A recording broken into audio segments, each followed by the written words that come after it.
Guys, the way I'm tired because I had a time. I had a time last night. It was my friend's birthday. Shout out to Sarah. You know, we went to I don't even know what the restaurant's called, but it's like a Chinese restaurant in like Mayfair. Trash. Sorry. My Chinese place could do way better than that. I was complaining like the food ain't good. The service, the waiters, there's so many of them in there. The waiters are taking long. They got our bill wrong. Chai. They're getting like a 2 out of 10. The food was really bland, like really bland. I could not. I'm just so tired because I got home at I think I got home at 1 because this is London. I live outside of London, so anyone that lives outside of London, knows like me personally. I had to get the last train. I'm not getting no cab. Like I'm telling you, I live in outside of London. As I said, to get a cab to there, that's just me wasting my money. And I want to be cost effective, so I made sure I made the train like. It wasn't even halfway, but like let's say like 15 minutes away from home, and then got an Uber. I need to get my license. Don't worry, y'all. I'm gonna be whipping excursion soon. God's timing. But yeah, on this episode, I'm gonna be talking about do's and don'ts in a relationship. Ooh, I dropped my iPad, y'all. Do's and don'ts in a relationship. Like they're not gonna be the generic like, oh, you can't have female friends, or you can't, whatever those stupid ones are. I wanted to make sure like these do's and don'ts are beneficial and hopefully can help you in your relationship be like, you know what? I don't feel like my partner is doing this. So maybe I should sit my partner down and be like, hey, look, you need to do this more, or do you see what I mean? Like, hopefully these steps will help you. So I'm going to be starting off with the do's. So number 1 is attunement. So being in tune with your significant other. So being aligned, like heart, mind, soul. So to give an example, having the same amount of feelings with each other or for each other, know where each other's heads at in regards to relationships. So like always, I don't want to say always, but with me, I'm someone that needs reassurance. Like when me and my man, when we're mad at each other, yeah, I think of the worst. I think of, he gonna break up with me. He don't want to be with me no more. He's gonna break up with me. He doesn't love me anymore. I start overthinking and I start panicking. So sometimes I'm always at him like, I just, I need reassurance, which he does. He's like, I love you. Because I know he has deep feelings for me and I have deep feelings for him. I feel like I'm always letting him know where my head is at. Likewise with him, I feel like that in relationships, it's good to know where one person's head at. Like if that person is feeling some sort of way because of something that you did, then of course their head is not where your head is. If that makes sense, like they're feeling some sort of conflict or they're feeling like standoffish a little bit. So you always need to, your mind, I don't want to say your mind, body and soul needs to align, but of course you have soul ties with each other. So your mind needs to be in the same place in regards to where your relationship stands. So that's number 1. Number 2 is the most important one, communication. And I don't care what anybody says, communication is the foundation of couples' relationship. Let me say that again. Communication is the foundation of couples' relationship. To be able to articulate yourself and communicate with each other, I'm telling you, it's a skill. Because the amount of people I've met in my lifetime that don't know how to talk to people, it's a joke.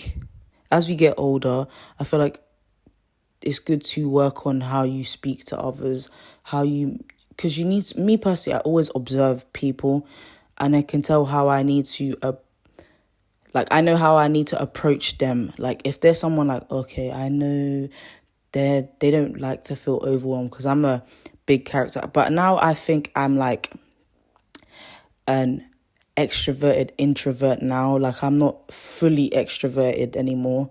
When I was younger, I was life of the party. I was loud. But now I'm like, I get my moments where I'm kind of timid and shy now.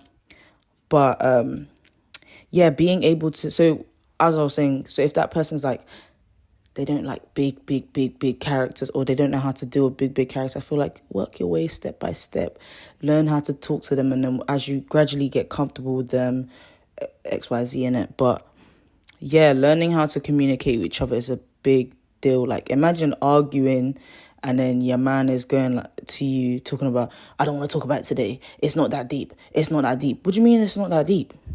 If this is something that's affecting me, we need to be able to sit down as partners, communicate, compromise, come to a conclusion, kiss and make up.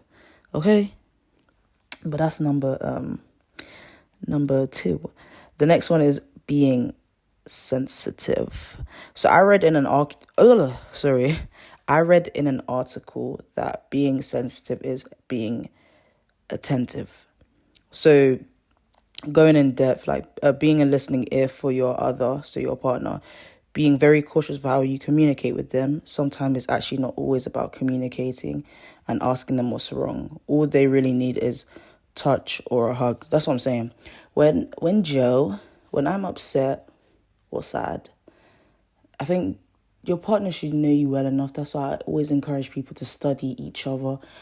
But when I'm sad, or like when Joe knows there's something wrong with me, all he really does is he gives me a forehead kiss, or he says, are you okay? Or like when I'm like down battling, he'll just be like, lay on my chest. And you know, when you have so much chaos in your head, that one person can make it go quiet. So whenever I lay on Joe's chest, it gets quiet. Like, there's no more noise. There's no more nothing. Like, I can breathe. You know, sometimes you need your partner just to be able to breathe, I guess, metaphorically. Sorry. Chat, I'm tired. Okay, forgive me. But yeah, like metaphorically, like breathe. You know, that's all you really need to do. So I don't care. I like being babied. I don't know about y'all, but I like when my man's like, lay on my chest. You want some kisses? Yes, I do. Thank you. Let me take it. Who gonna stop me? What? I can't be baby by my man? Yes, I can. But anyway, moving on to the don'ts. This one here is a personal favorite. This one here it will really tip me off the edge. And this one is throwing things in each other's faces or hitting below the belt. When I tell you, I don't like stuff like that, because throwing something in... Let me give you some context so you understand what I mean, because maybe everyone's differentiation of throwing things in each other's face may be different. So, if that made sense. But yeah, say for example, how can I put it? Say for example, I did something to my partner and it was like bad. But then I'm apologetic and I'm like, sorry, I didn't mean to hurt you like this. I'm going to try my best to be better. Okay, my partner forgives me now. And then, okay, another conflict occurs. We're arguing. And they go, that's why you always da-da-da-da-da-da. I can't trust you because of da-da-da-da-da. And in your head, you're thinking, wait, I thought you got over it. Of course, no one ever gets over nothing. But in a relationship, I feel like in order for you to move forward, you need to let bygones be bygones. Like, you need to let things go and leave it in the past. So,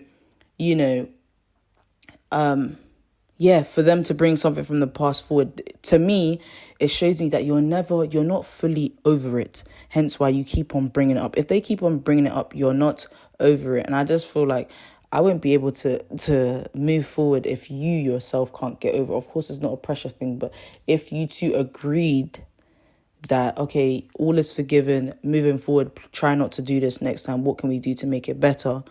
But in an argument, you're throwing it back in my face. I don't think that's nice. I kind of think that's a little bit distasteful and not nice as well, especially if all is forgiven as well. I don't like it. It just shows me that you're not over it. Yeah. The next one is blame. So let me go in depth with this one. So what I wrote, because I'm reading off a script that I wrote myself, so this one is like a proper definition. But yeah, it says here, volumes have been written about how damaging the effects of blaming on an intimate relationship. So blame can be a lot. So it says, one of the most confusing and destructive varieties of blame is when one partner attacks the other for something that he or she is also guilty of doing, whether conscious or unconscious. Projecting one's own fault onto another is especially destructive. I agree. When I say I agree, I'm sorry. Like, okay, if you know you're at fault, don't bring me with you in your fault. Don't try and make me take the blame. I don't think that's nice. I think that's really, it kind of shows your age. Sorry. If you can't take accountability, if you can't own up to your faults, it shows your age. What do you mean you're bringing... I don't like stuff like that. I'm sorry. I do not like... Stuff like that is a big red flag. You can't take accountability for your own actions. No, thank you. No, thank you. No, thank you. Absolutely not. The last one is something that even my mom knows I don't like. My sister knows I don't like. I can't even say anyone that knows me, because I don't think a lot of people know. Anyone that knows me, I'm just going to say it, knows I don't like broken promises. And I'll go into extent as to why I don't like broken promises. So obviously I grew up in a single parent home. My father is not in the picture. If I'm being honest, he's never been in the picture fully. He came like every once a year, or like blue moon, this man will come to our house like, oh yeah, here's money. So I remember when I was younger, our dad would promise certain things, or yeah, I'm coming this day to take you here. The day comes, he ain't here. So as a child, when your parents promise you something, you want them to keep the promise. So, the more you break the promise, the more disheartened you feel, and the more it's like, I can't trust your word. And I hate getting to the point where I can't trust someone's word. It's really hard for me to be like, no, they're gonna do it. So with me, if you've broken my trust, if you've made empty promises quite consistently or frequently, I'm sorry, I'm not taking your word for niche. I'm not taking your word for niche. Like, you're not gonna, I'm sorry, I can't do it. Like, broken promises are just, it's just a big no for me. Like, especially I'll get to a point where I'll stop asking if they're coming or not. Like, I'll be like, they're not even coming. I'll keep on doubting you, and that's not my fault. I feel like that's not my fault. If you're someone that cannot keep a promise, at least communicate and be like, look, I'm not coming today. Can we reschedule? Instead of leaving it, no one's talking, no phone call, no text, no email, no post, no nothing. Just until the day comes, nothing. And then I have to chase you and be like, what happened? I just feel like that's not fair. In a relationship, everything should be, well, not everything. If it's a marriage, then it's different. Marriage is different. But in a relationship, it kind of needs to give off 50-50. Because at the end of the day, we do live independent lives as well as together. So I feel like the amount of respect that you need to have for each other needs to be big. Like, if this is your partner, you're meant to love and care for your partner. So certain things, of course, no one is perfect. Everyone is human. Everyone is bound to make mistakes. But it's up to you to right your wrongs and try to be a better person, or try to be better together in order for your relationship to flourish. And that's what a lot of people are my age or younger or older don't understand. Like, relationships are never meant to be easy. No one said they were going to be easy. So it's really up to you and your partner to kind of push for that happy ending. I like to say, me personally, like, I've been together with Joe for 2 years. I can't sit here and say the 2 years have been easy. Like, I think we're at a point now where it's nice right now. We never know. It could go back to bottom, but hopefully not. But no relationship's going to be easy. And plus, we're still young. We are growing into adults. We are trying to figure out what we want to do in life. So we have to kind of be patient with each other. But Patience doesn't mean being patient and being rude to each other. No, patient means being patient and also being respectful and communicating and being transparent. Like, no relationship is not going to work if there's no trust, there's no transparency, and there's no, like, respect or even communication. So, yeah, I just wanted to do a do's and don'ts, but yeah, that Zaza got me lit, man. It got me lit. But, yeah, I hope you guys enjoyed this episode. I'm sorry if it sounds a little bit different because I'm recording on my phone, period. I didn't want you guys to be like, where's the episode? Chad, the episode is here. So, yeah, I hope you guys enjoyed this episode. Hope you guys have a good Friday. Make sure your weekend is very productive. And I will see you on the next episode next week.